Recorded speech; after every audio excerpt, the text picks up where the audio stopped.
Shamai GTA fans, we're going to win the podium vehicle, which is the Hotring Sabre this week.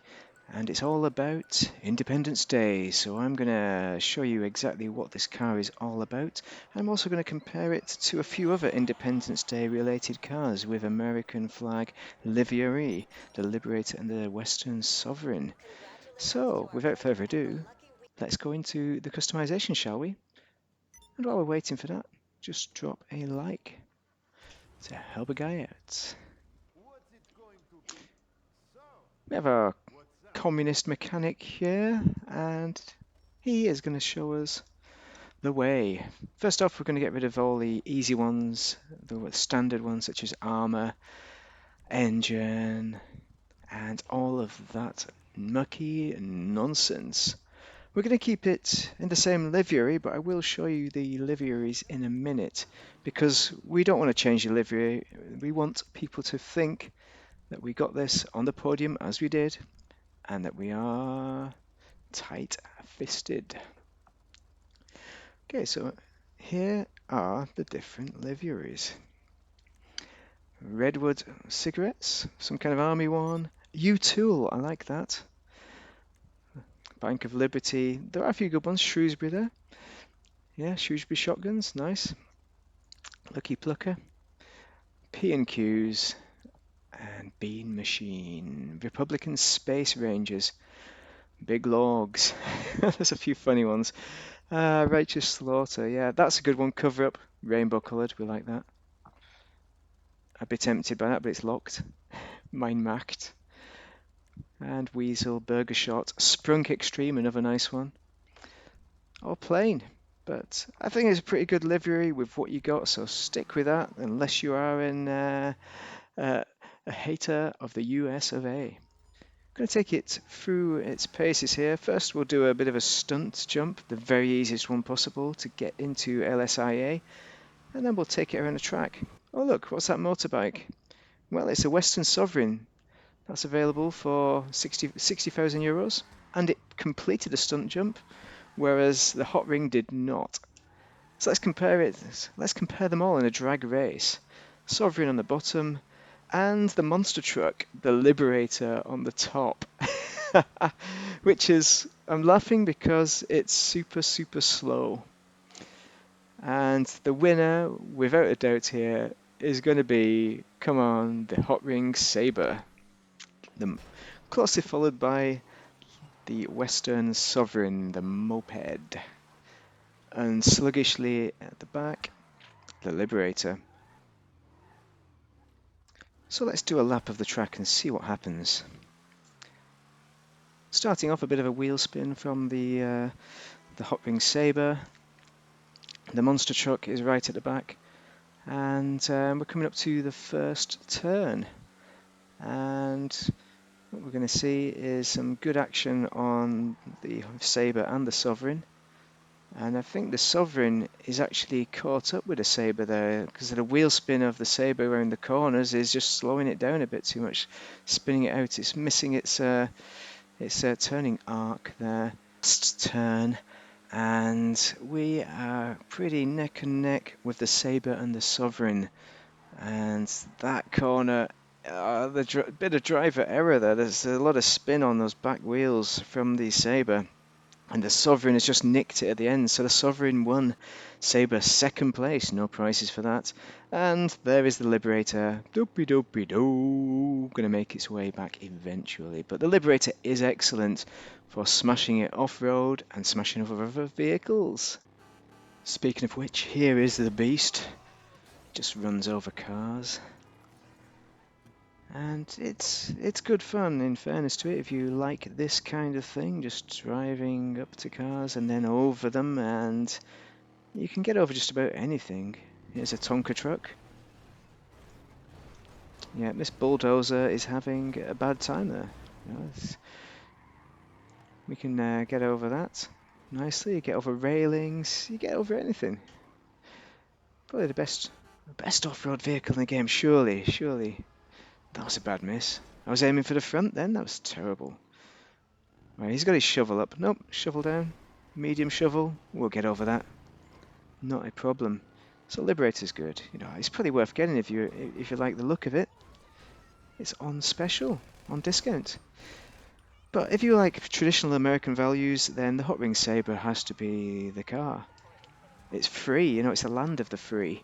It's on the podium, so you just take a spin and you've won it. It's not as good as the other week's vehicle car. It's not the best, you know, but it's got a Union flag on it. It's got a Union flag, Star Spangled Banner, one of those. It's all the same countries. But we're going to take it through its paces anyway and see how it drives going into corners and that. Because you want to see what the handling's like, don't you? This is just like the Days of Thunder car with TV's Tom Cruise. And during that film, it was all about going around a really long circuit with really wide turns. And the reason for that is because it skids out as soon as you go around a sharp corner. So here's a full kind of pelt, and it's still skidding there in quite a delicate turn. So you put it through a hard turn at any kind of pace.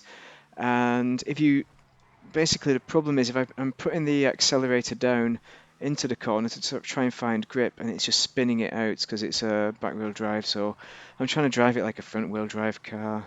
But if you take take off the accelerator a little bit and let it glide into the corner and at a slower speed, then you should have a better time with it, like that there, or a wider corner.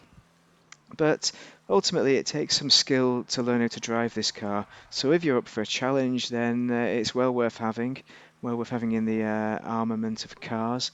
For those days when you want something a little bit more difficult, a bit more taxing, and when you want to just like an idiot getting it wrong, sliding out on the corners, spinning out all over the place with this wheel spin car.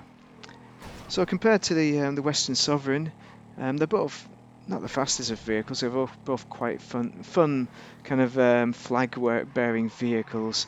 But the Western Sovereign doesn't have any other liveries to go with it, so I think for many reasons it's not as good as the Sabre as a Star-Spangled Banner vehicle.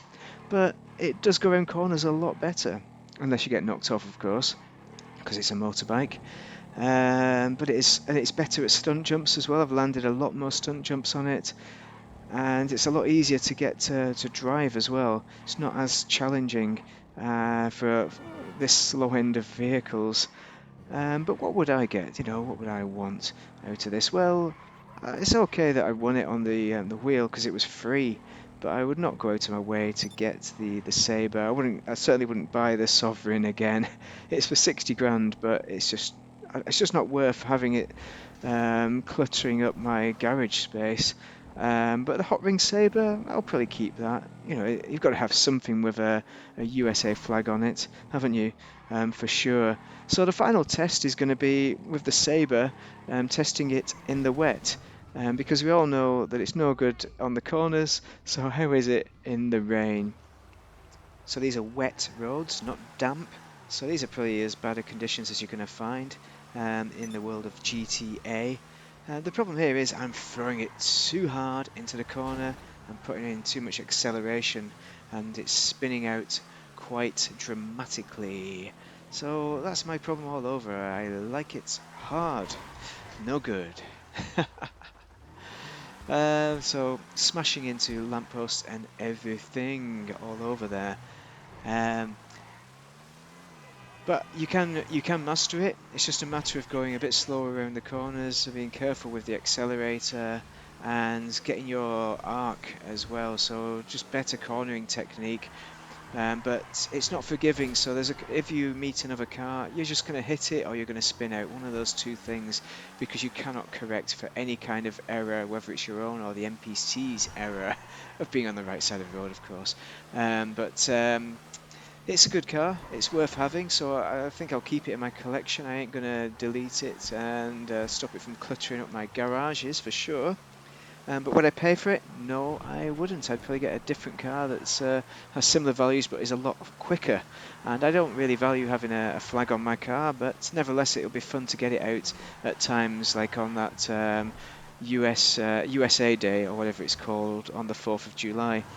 Liberator, so the monster truck. The Liberator on sale this week for 370,000 notes, similar to what the Marshall would be on sale for. But you know, I didn't really need it, but I'm glad I kind of have it because I already have the Marshall. But it has an American flag on it, doesn't it? So maybe that's something that will be fun. The other thing is as well, I don't actually use the Marshall, my own off-roader, very much because I use it in the bunker sales, and that is traumatic enough. So, yeah, that's one reason. So the Western Sovereign on sale for 60 grand this week, but really not worth it because I don't know why you would use that, and there are much better motorbikes out there. But again, if you want the flag on a motorbike specifically, then that's your choice, isn't it, to crack on with. So yeah, I hope this has been useful for you. If it has been, then do like and subscribe, and let us know what you're doing on 4th of July in the comments as well, and let us know your thoughts on any of these vehicles. So until the next video, have a great day and a great Independence Day if you are celebrating that, and thank you very much for watching.